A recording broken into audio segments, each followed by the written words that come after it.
राधे राधे दोस्तों, मैं गौरव शर्मा फिर से आपके साथ। दोस्तों, आज मैं आपके लिए बहुत सुंदर कहानी लेकर आया हूँ। इस कहानी का शीर्षक है दुआओं की दीपावली। तो ज़्यादा समय बर्बाद ना करते हुए हम सीधा अपनी कहानी की ओर चलते हैं। तो शुरू करते हैं। एक दिन एक महिला ने अपने किचन के सारे पुराने बर्तन जैसे गिलास, प्लेट, चम्मच, डोंगे और कटोरा, पायदान सब कुछ एक कबाड़े में डाल के अपने लिए बाजार से नए बर्तन लेकर आती है और अपने पूरे किचन को सजाती है। उसका किचन देखने में बहुत सुंदर, बहुत आलीशान लगता है। अब उसके बाद क्या होता है, वो जितने भी अपने पुराने बर्तन होते हैं उनको एक कोने में डालती है और सोचती है कि इन सभी को किसी भंगार वाले को दे दूंगी, जिससे कि ये बर्तनों का काम भी खत्म हो और मेरे पास कुछ पैसे भी आ जाए। उसके थोड़ी देर बाद उसके घर में उसकी नौकरानी आती है। वो अपने चुन्नी को अपने दुपट्टे पे को अच्छी तरह से बांधती है और जैसे ही पोंछा लगाने के लिए बैठती है, उसकी निगाह उन बर्तनों पे पड़ जाती है।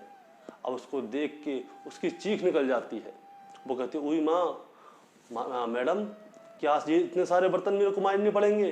तो मैडम बोलती है, ये कोई बर्तन मांजने नहीं है तुमको, ये सभी बर्तन मेरे को भंगार वाले को देने हैं, ये मेरे किसी काम के नहीं हैं। तो ये सुनते ही उसकी आंखों में एक चमक आ जाती है।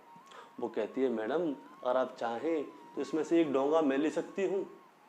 क्योंकि एक डोंगा क्यों? वो कहती है, मैडम, मेरे घर में जो डोंगा है वो ख़राब हो चुका है, वो टूटने वाला है, मैं इसमें से एक डोंगा ले सकती हूँ? तो मैडम बोलती हैं, अरे एक क्यों, तेरे को जितने चाहिए तू उन सबको ले जा, वैसे ही मेरे पास फालतू ही तो पड़े हैं, मेरे किसी काम के नहीं, वो तेरे काम आ जाएंगे। ये सुनते ही उस सफाई वाले की आंखों में एक चमक आ जाती है। वो तुरंत स्पीड से सारे घर का काम साफ सफाई करती है और जितने भी बर्तन उसके काम के होते हैं उनको सभी को अपने झोले में भरती है और स्पीड से अपने घर जाती है। वो इतनी स्पीड से अपने घर जाती है जैसे कि उसके शरीर में 4 पैर लगे हों। वो घर पे जाके पानी नहीं पीती, वो उसकी थकान को भूल जाती है।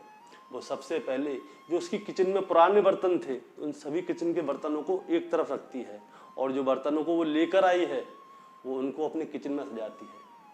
दोस्तों, वो जिस घर में रहती थी उसमें एक ही कमरा था।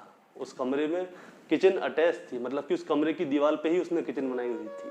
आज उसकी किचन देखने में बहुत सुंदर लग रही थी और उस काम वाली की खुशी का कोई ठिकाना नहीं था। वो अंदर से बहुत खुश थी कि आज उसकी किचन चमक गई और देखिए दीपावली है और दीपावली पे उसकी किचन चमक गई। अब कोई बात नहीं, अब थोड़ी देर बाद एक भिखारी उसके दरवाजे पे आता है। वो अपने हाथों को आगे करता है और कहता है, माता, थोड़ा पानी पीने के लिए मिलेगा? अब वो अपने दरवाजे पे जाती है तो उसके हाथों को देखती है। वो उसके हाथों में पानी नहीं डालती, वो अंदर से गिलास लाती है और उसको पानी पीने के लिए देती है। अब वो भिखारी उस गिलास को पानी पीने के बाद उस महिला को वापस करता है, जो कि काम वाली होती है। अब वो जैसे ही वापस करता है तो वो काम वाली कहती है कि ऐसा है, इस बर्तन को वहीं पे कहीं पे फेंक दो, ये मेरे मतलब का है ही नहीं। अब वो भिखारी कहता है, अगर माता ये आपके मतलब का नहीं है तो क्या इस गिलास को मैं रख सकता हूँ? तो वो कहती है, वो कोने में जितने बर्तन पड़े हैं तुमको जो चाहिए वो ले जाओ और जाओ यहाँ से, वैसे भी मेरे मतलब के नहीं, मैं तो इसको भंगार वाले को बेचूंगी, अगर तुम्हारे काम में हो तो अपने काम कर लो इससे। उस भिखारी की आंखों में अब चमक आ जाती है। वो सारे बर्तन जो उसके काम के होते हैं, जैसे कि प्लेट, गिलास, चम्मच और भी बहुत जो भी बर्तन उसके पसंद के होते हैं, वो उनको अपने झोले में डाल लेता है। और वो भिखारी बहुत खुश होता है। अब वो जब चाहे गिलास में पानी भर के पी सकता है, अपने हाथों से पानी नहीं पिएगा। अगर वो चाहे तो अपनी प्लेट में रख के रोटी खा सकता है। अगर उसको कभी भविष्य में चावल मिले तो चावल को चम्मच से खा सकता है। वो बहुत खुश होता है और वो इसी खुशी के साथ आगे चला जाता है। दोस्तों, सुख किस में है, ये तो सभी की किस्मत पर निर्भर करता है। हमें हमेशा अपने से नीचे वालों को देख के खुश रहना चाहिए कि ये देखो, इससे कितनी अच्छी हमारी किस्मत है, हम कितने खुश हैं, इसके पास तो ये भी नसीब नहीं है। लेकिन हम क्या करते हैं, हम हमेशा अपने से ऊपर वाले को देखते हैं और दुखी रहते हैं। हमारे दुखी रहने का सबसे बड़ा कारण यही है।